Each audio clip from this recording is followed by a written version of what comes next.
Welcome to the Ideal Investor Show. Join us on the journey to financial success. Let's go. Hey, hello, and welcome back to the Ideal Investor Show. And I'm sure you have been kind of waiting for this already, and you've seen it in the news. And today I want to talk about the recent reduction by 0.5% of the federal funds rate. We have talked about the Fed and the importance of the Fed quite a few times in this show. And after having anticipated and waited and prognosticated and so forth in the media for month and month and month, because at the beginning of 2024, a lot of the so-called gurus and experts had speculated that we would see the Fed lowering rates 3, 4, 5 times. Well, they didn't. And they waited. And then finally, on September 18th, they came out and said, okay, we sat together and we decided to lower the rates by 0.5%. So just as a reminder, the rate was 4.75 to 5.25. That range was the Fed funds rate. And they lowered it by 0.5%. So now it's 4.25 to 4.75. What does it actually mean? And a lot of news media is making it sound like now the run will start because mortgages are going to get cheaper. And I want to dispel that a little bit, because this rate that everybody is talking about, the federal funds rate that the Fed is actually setting, is the rate, the interest rate that banks have to pay the Federal Reserve if they want to borrow money overnight. Overnight. Not for 2 years, not for 5 years, not for 30 years, overnight. Now, does that have anything to do with mortgages, especially our 30-year mortgages that we all like and want to have and basically use for our calculations? No, it doesn't. And this is another one of those examples where the media is highly deceiving, in my opinion, because they don't really make you aware that it doesn't have anything to do with it. Which begs the question then, if that's not what influences the mortgage interest rate, what is? And what actually influences the mortgage interest rate is the Treasury bond. The US government is issuing bonds, they're called Treasury bonds, and the one that is mainly responsible and influencing mortgage rates is the one that has 10 years duration. It's called the 10-year Treasury. And that one right now is somewhere, you can look it up, it might change a little bit, but lately it's always been between around 3.6% interest. And if you ever ask yourself, how does the bank actually make profit?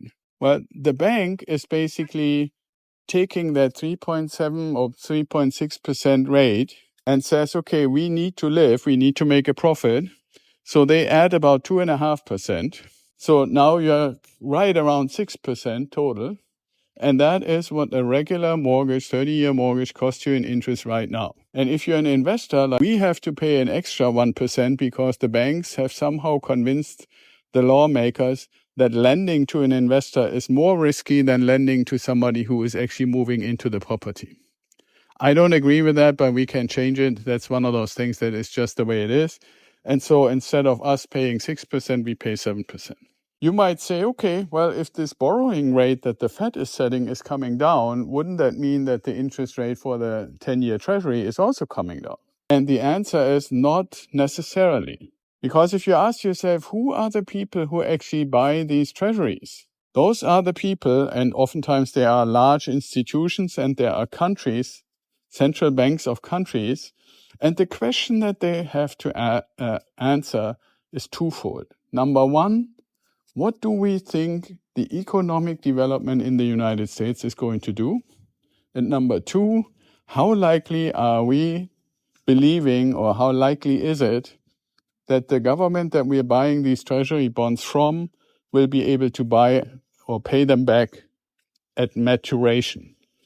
So if you think about it, we are at the end of 2024.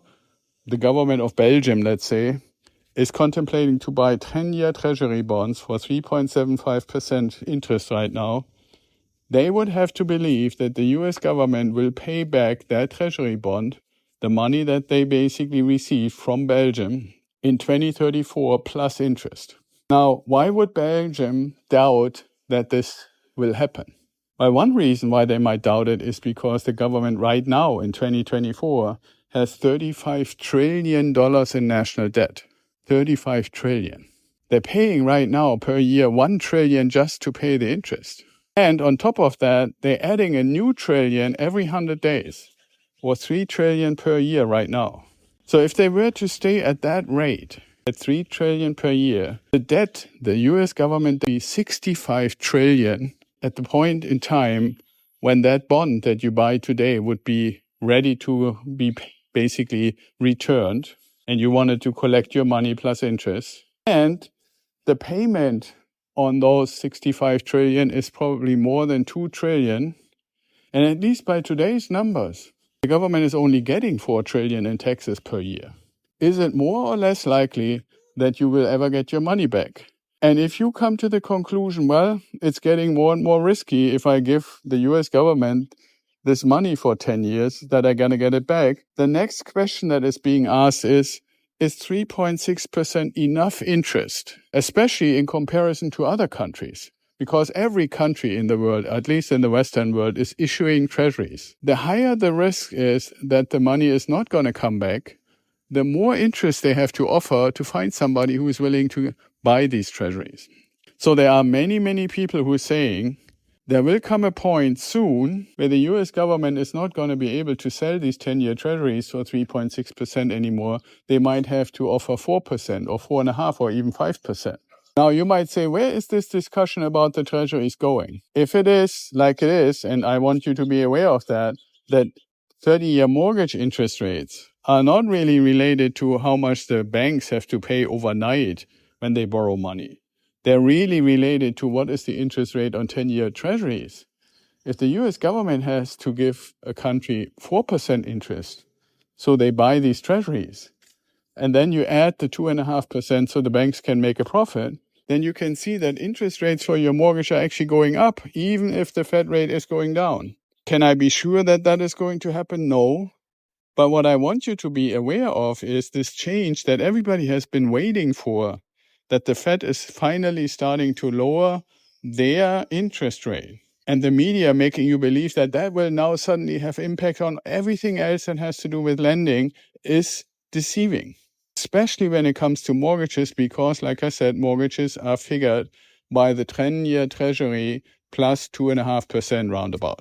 And it's not automatic that the 10-year treasury is going to go down in interest rate, because that's really a matter of how likely is it that anybody who pays for that is going to get their money back. It has nothing to do with the Fed rate or how much the banks borrow money from each other overnight. So please be aware of that and keep an eye on that and adjust your expectations.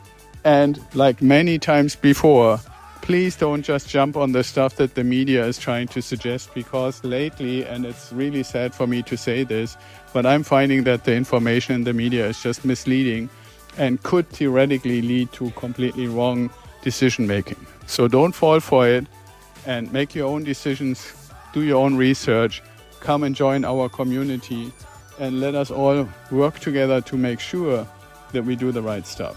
So that's it for today. Be well and stay safe, and I talk to you tomorrow.